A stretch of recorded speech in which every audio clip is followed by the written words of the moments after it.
What up, peeps? It's your boy Heckin Steve. Welcome back to the channel, and today we're going to be talking about Phoenix Resale. And well, his soft open for his store has came and gone, and the game store looks okay, right? It looks okay, but can we really just let everything slide? I'm looking at the comments here. The majority of them have been positive, not really negative. I mean, some people have given advice on what he should do, but there's not like anyone talking shit or being negative about it like they used to. He was getting bombarded in the comments for a really long time, and now all of a sudden everybody is cool. And I tell you what, man, how soon we forget the sins of the Phoenix. Maybe you need a little reminder, a little rundown of the sins of the Phoenix. You remember when he used his status to access conventions early, posing as a vendor to get first dibs at the game selection, and in most cases bought dozens of handhelds, dozens of Pokemon games, or other first-party Nintendo games that are basically expensive these days because of him and other people like him, completely stripping any chance of an actual shopper at the convention of having a shot at getting these things. Then we had the GameCube Gambit, where he acted interested in collecting GameCube games from his childhood, receiving gifts and huge discounts from friends and fams to aid in this journey, just for him to sell more than half of it off only a couple months after he completed it, and then acted snide about it when people fucking called him out about it. Or how about the time he ran a video game booth at a convention with a time gimmick? Every hour that passed, he added an additional 10% off. But then before he got to the final 50% off hour, he allowed Chase After the Right Price to come in and buy the whole table, leaving fans and other convention goers standing there like, what the fuck? But of course he didn't care because he already had enough footage for his fucking video. Or what about when Retro Rick was about to open his store and Caleb brought him several totes of straight garbage the night before and had Rick and his crew working till about 1:30 in the morning just so he could get a bunch of store credit and try to snipe Rick's valuable games during the grand opening of his store. Then we had Mission Switch, which ended up being a waste of time because he took nearly 2 years to buy the 100 games and also swapped out games near the end to end his series faster because he didn't want to do it anymore. And I can guarantee you that the majority of those games were already sold off. He just didn't mention it publicly this time because of how it went with the GameCube shit. Then we get to the buy list era, where he had resellers around the country funnel games to him to sell on Amazon like an elaborate pyramid scheme. Then that evolved into his $100,000 app that never became an app, but instead became a website that he was going to charge for. But then it became free if you sent him a bunch of stuff every month, and then it was changed to free for everyone after everyone complained. Not to mention the fact that the app was supposed to have a tracking feature for collectors, similar to how Game Eye works, but that was scrapped because that doesn't make him any money. Or how about the era where he made several videos showing game stores in a bad light, saying they were all losing money and it was a terrible thing to do, and he even filmed an encore advertisement in the middle of a game store with an earshot of the owner, with no shame, at least once. And please keep in mind that he only went to these stores for 2 reasons. Number 1, to use them for YouTube content. Number 2, to sell off all of his reject games that he couldn't sell on Amazon. He would, of course, turn around and use his store credit from trading in said shitty games to buy up a bunch of great games from these stores, and then had the balls to haggle on the prices. Seriously, what the fuck? And if you're taking the valuable games out of these local shops, when a regular person that goes in there on a regular basis goes in there and realizes that there's nothing, uncommon or rare or out of the ordinary, it's just a bunch of the same old games you see everywhere, they're not going to shop there anymore. So resellers that are just like Caleb, obviously, they fucking ruin these stores, bro. And now we're at the Game Store Gambit era, where he owns his own store called Quick Flips Video Games, which has got to be the worst name for a consumer-friendly game store in the entire United States of America. Now all of a sudden it's a great idea to have a video game store, and he wants to do right by his community finally. Now that he has bent the hobby over and fucked it to death, he wants to join the club. But keep in mind, he only opened a store because he had to leave his basement, and he's afraid that Amazon could potentially shut him out at some point. So really, the game store is his backup plan. He doesn't care about gamers, he doesn't care about the community, This is a business decision for him and nothing else. He'll put on the retail face and be nice for sure, but we all know deep down inside that this guy is full of shit. Now, of course, it is possible that he could have a change of heart, that the store and community could change his mindset and ultimately make him passionate. But I don't know if I could ever accept that or believe it, because the damage has been done, and I can't allow myself to forget the sins of the Phoenix. In just minutes, strangers will be walking into a dream that's lived only in my head for the last 6 months, and I'll find— Get real, motherfucker, dude. You do not have a dream to open a video game store, man. Your entire online operation needed to expand, so you had to rent out some space to do that. And I guarantee you that your lease was like, you can't just have office space here. You have to have a storefront. It's like a requirement in your lease. That's the only reason you did this, because you talked shit countless times about video game stores. You have your own record on video in 4K saying things like, there's too much overhead, I'll never open a video game store, blah, blah, blah. This is just another way for you to fucking manipulate the gaming community to benefit you financially. Get fucking real, bro. Hey, look at all these accessories back here. I think those all come from that XYAB website.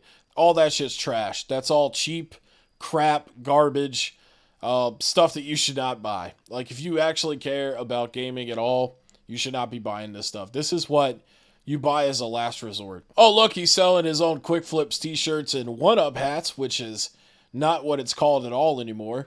I guess this has just been laying around his house, and he's just looking for a way to get it the fuck out. Over here, we've got the start of our $5 game section. This is the first thing that you're going to see as you walk in. A whole bunch of friendly plush greeting. I mean, the store looks good, right? I mean, it looks pretty decent. Definitely needs a little more decor, I would say. But yeah, I mean, like the $5 game bin, 5 for $20, that's cool. And then these all look neat in the little cubbies and everything. But let's just remember who's benefiting from this whole situation here. Do we really want to support a dude that has done all of those sins that I mentioned earlier? Do we really want this guy to be successful? Fuck no, dude. This guy sucks, man. You should be rooting for his downfall. Now, this kind of confused me right here, because I could see like what he's going for. Having like the spine games and then like the one right there. That would help fill in holes like super easy. Compared to a traditional, store that has like, a bunch of spines and then like a few that are forward facing at the top. But there's no alphabet to this at all. I mean, we have like, we got F here, we got NBA here, we got WWE here for the PS2, and then Kingdom Hearts over here to the right. What's the logic here with this alphabetical order? Like Simpsons up here, Cerberus or whatever that game is called, that Final Fantasy game. Like, why would you set that up like that? That is going to be such a pain in the ass when you need to, like, find a specific game for somebody. And now we're looking at his display case for his more expensive games, because in the previous clip that I showed you, those games on the wall, he's selling for $12 to $40. He actually said that in the video. I just kind of skipped over that. So you can see Wii Sports is in the glass case. So that would tell you that he is selling that game for more than $40 in his store. And I just want to take a quick moment to thank Caleb for making that game so expensive. He has been one of the biggest driving factors for Wii Sports becoming an expensive game in the past few years. Social media influence is a bitch, ain't it? So thank you so much, you diarrhea-covered asshole. Oh yeah, here's another game franchise that this motherfucker has driven the price up on. Between him and Chase After the Right Price, easily these guys in the past 5 years have bought thousands and thousands and thousands of copies of these Pokemon games. And you know what? There's absolutely no reason these games should be expensive. All of them were made in the millions of quantity. And, when you really think about it, it has to be the resellers buying all these games up. That's the only reason that they could be expensive. Because you can download these games and play them in like 2 seconds on an emulator. So there's absolutely no reason that the physical games should be in short supply, other than the fact that they're being gatekept. And that goes back to the social media influence, man. What do you think amateur resellers are going to do when they see their Lord and Savior, Phoenix Resale, or Chase After the Right Price, for example, buying Pokemon games all the time, buying Wii Sports games all the time, buying Mario Kart games all the time. They're literally teaching people how to suck these games out of the wild, and then they want you to funnel it to them, to their buy list.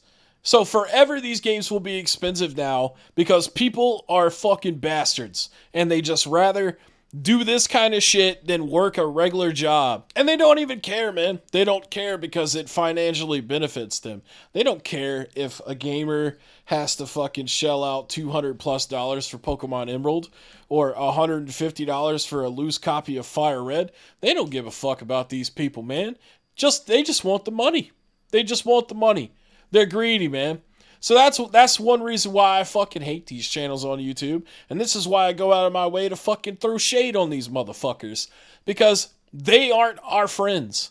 They are enemies. So fuck them. Fuck Caleb. Fuck Chase. Fuck all the resellers that do this kind of shit. And then sell it on Amazon or sell it on whatnot where people have to fight over limited quantities of things. And the only person that benefits in the long run is the goddamn reseller. How can you tell me that Pokemon games are rare and short supply and that's why they're expensive when there's literally 4 copies of Fire Red right here and 3 copies of Leaf Green, which are equal games, by the way, but somehow they're $5 difference in price here in the store? Are you fucking shitting me right now? You literally need to make that extra $5 on Fire Red. You fucking prick. You fucking dildo sucker. You suck dildos, because even a gay dude won't let you suck his cock. This right here kind of blew my mind. $70 for a PlayStation 1? Are we serious right now? Do you think this is 2002? Like, I don't think you're ever going to sell them bitches for $70. That's crazy. And then $150 for a loose PlayStation 2 Slim? Yeah, I don't know about that either, man. I think you would have to have someone concussed to be able to pay that much for a loose PS2. Hell, you can find a complete in-box PS2 for like $180 to $200. I mean, shit, dude, there's over 150 million of them things in the world. God dang, dude, you think $150 is going to work? Or did you just say I'll charge $1 per million units sold? 150 million, $150. Damn, Scott DeWaz, what happened? Why are you working for Caleb? All in all, though, the video is pretty wholesome. You know, it's a guy running a video game store and having a good time. But, you know, I just see this 6 months to a year from now getting shut down. I don't think it's going to last very long. We're in the honeymoon phase for this store here. But honestly, I can't even be happy for him because I don't want him to do well. I think that he's a fucking prick, and I don't forgive him for some of the things that he's done to gaming, which is like irreversible at this point. So yeah, I'm not recommending this to anybody. I'm just saying it's a wholesome video, so if you do watch it, you'll probably like it. But this guy fucking sucks, and he doesn't deserve it. And I'm sorry. He doesn't deserve it, man. Maybe the workers there, you know, hopefully they have a good time working under his management, whatever. But yeah, I can't be happy for him, dude. Not after everything he's done.